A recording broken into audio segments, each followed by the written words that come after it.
Hello guys! So ito na naman tayo ngayon sa ating Kamarcos mini vlog! Ito tayo ngayon sa Kamarcos, enjoying the day. Ito yung mga guests natin.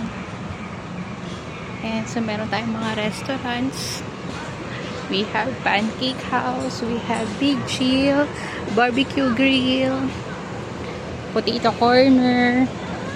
We have Max Restaurant here if you want to have pizza.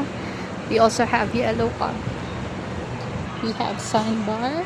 So every Saturday we have here a fire dance, and fireworks display.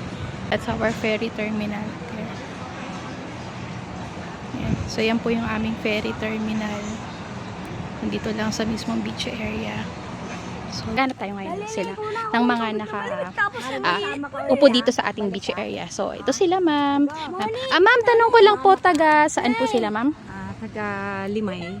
Limay. Malapit lang po pala. Ayan. Kamusta po yung beach ng Kamaya Coast, ma'am, para po sa inyo?